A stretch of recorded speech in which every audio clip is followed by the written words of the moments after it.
Well, this is an exciting chalk talk for me. I get to present Anthony Lee, who is an old friend of mine now, somebody who is doing some fantastic work. I've been we've been workout buddies in his presentation gym for a few times, a few great sessions, Mhm.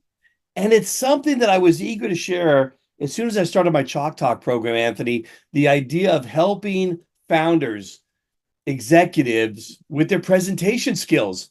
So many focus on the customer and who that target customer is and what's the message of my company and my brand and my selling message and my selling proposition.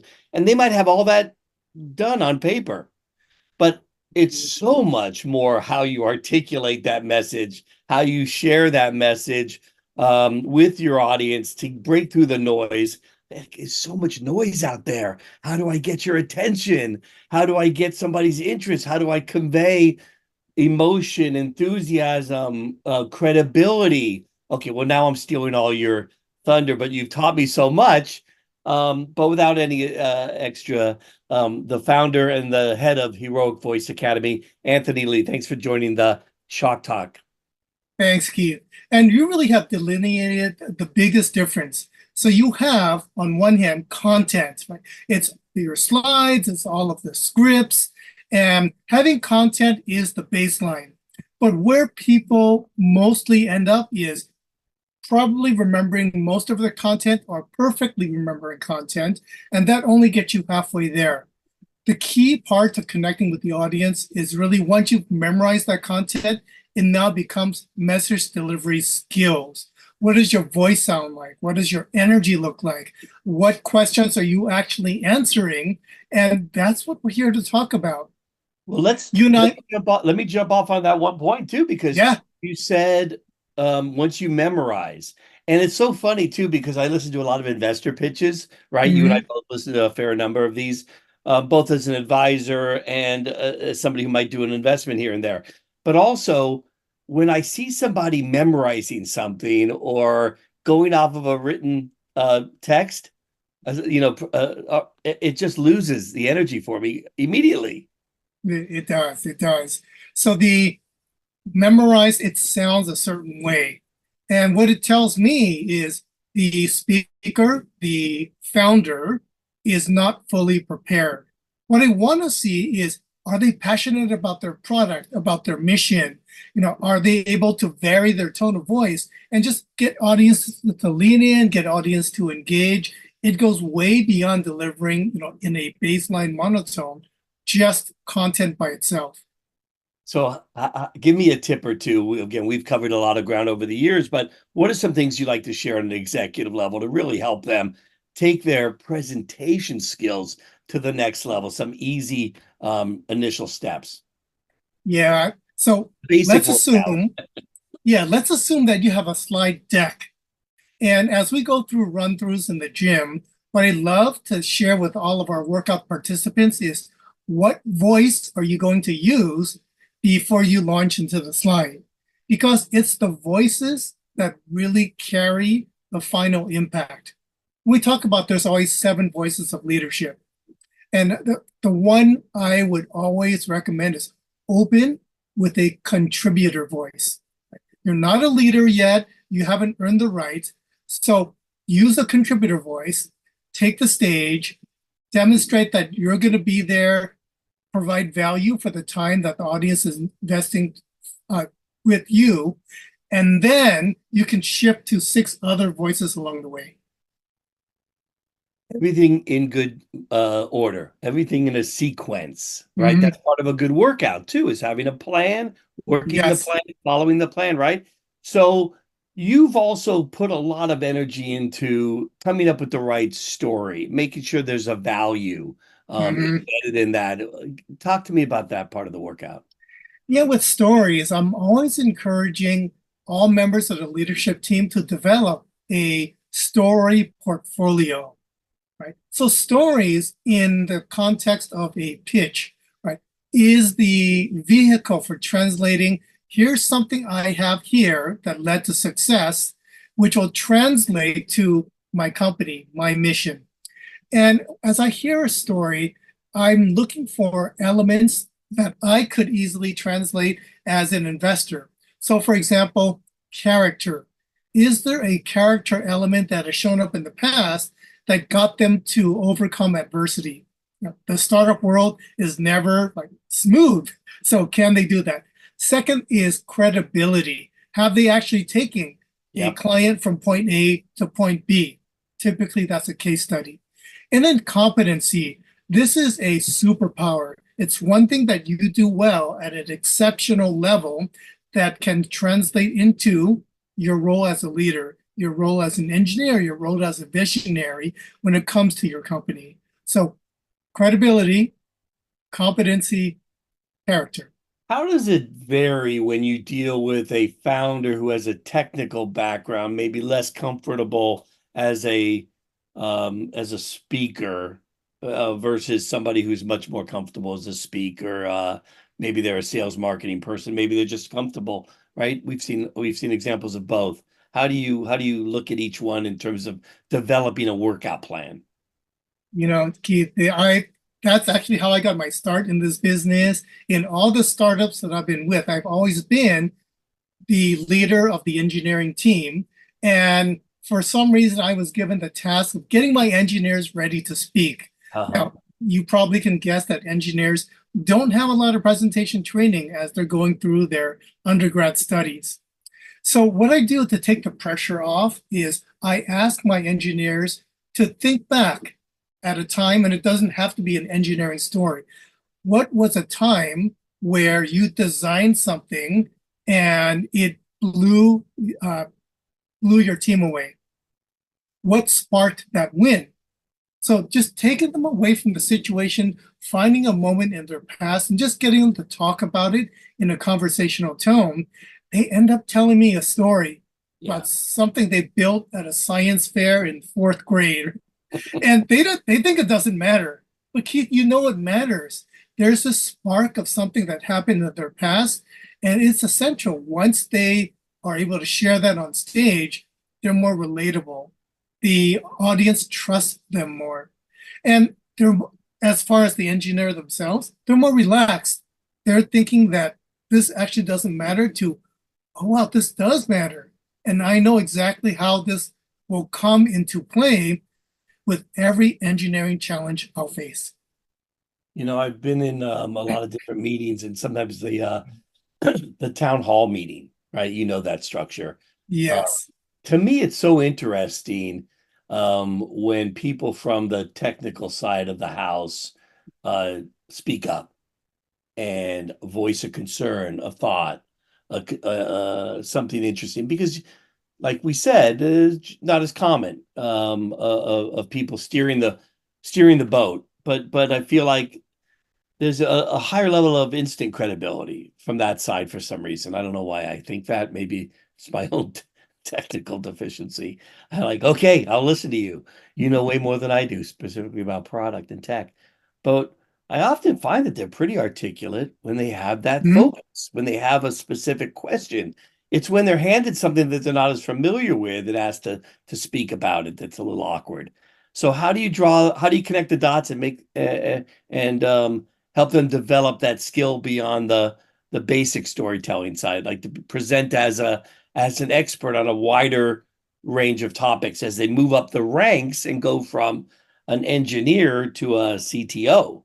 And Keith, there's a comfort level. And just a story, when I was in my early 20s and I was matched up with a really articulate sales rep, my comfort zone, Keith, was the technical content. Ask me anything. I'm going to be the smartest person in the room and we're going to win the deal. And, again, that was a naive way of putting it. My sales rep really trained me to look at the questions and not answer the question as it is stated. Sometimes that's the real question, but most times there's another question that represents the real question.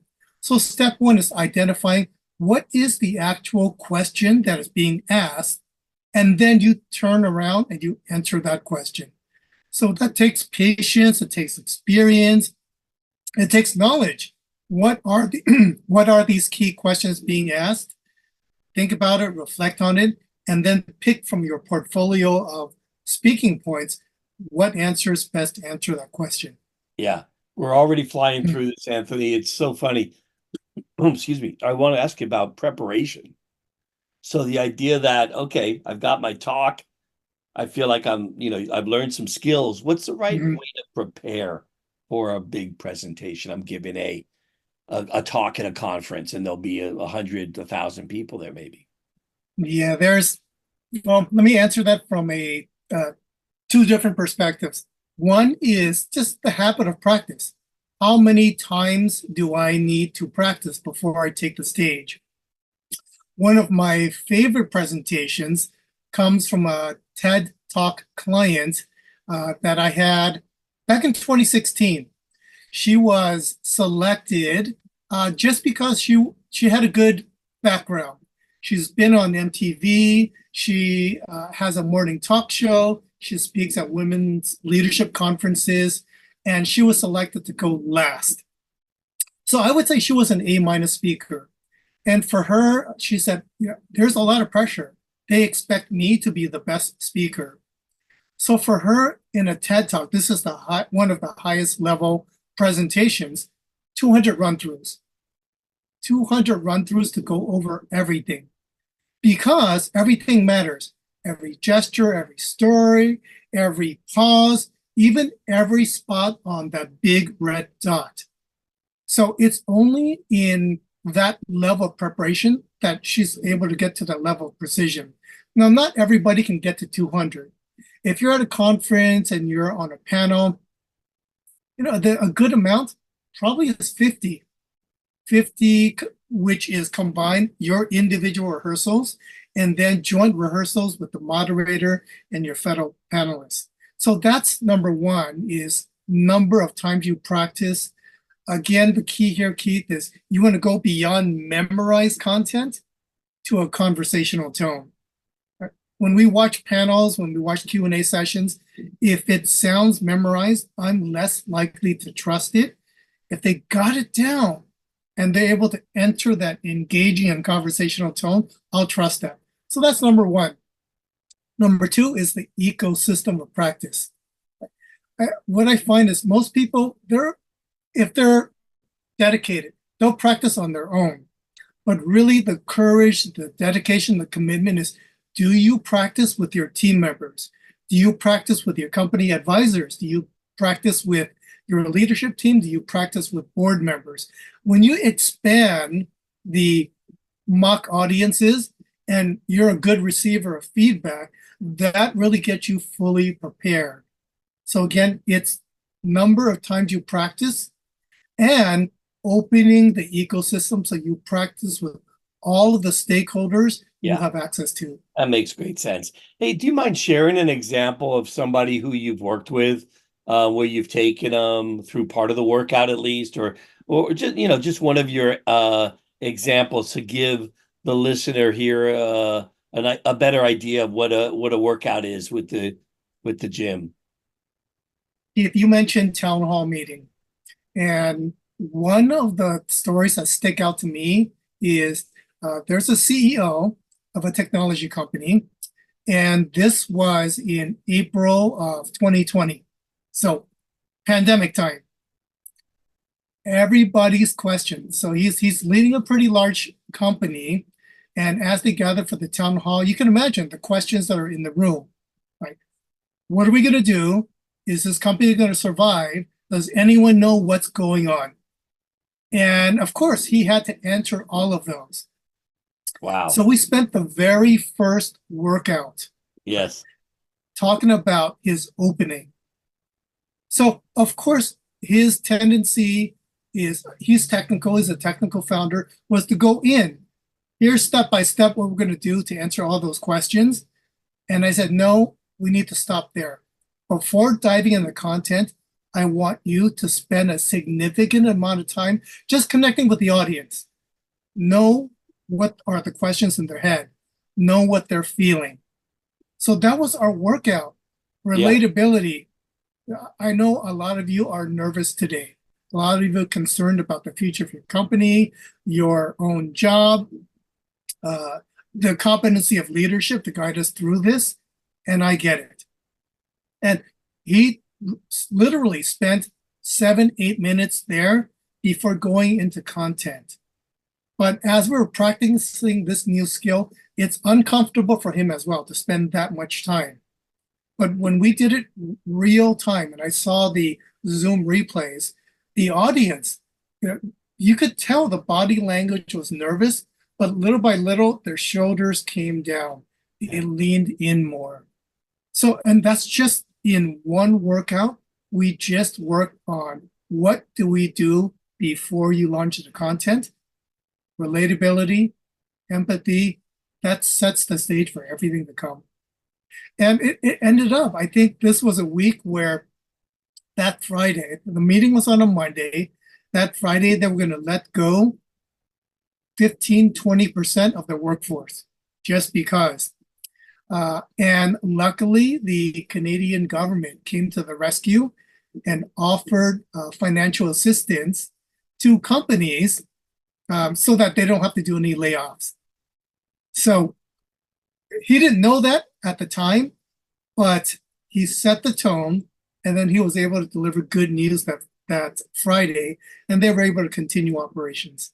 Very nice. I love that story. It's almost like a great place to end, but I feel like there's so much we want to share, but maybe we should stop there because we'll do this again. But Yes. I feel like you kind of made some excellent points about both presentation style and the substance and the preparation. I trust the audience will lean in and take advantage of some of those things, and then we'll come back next time. We'll talk a little bit about language. It's Mhm. something that I kind of think about too.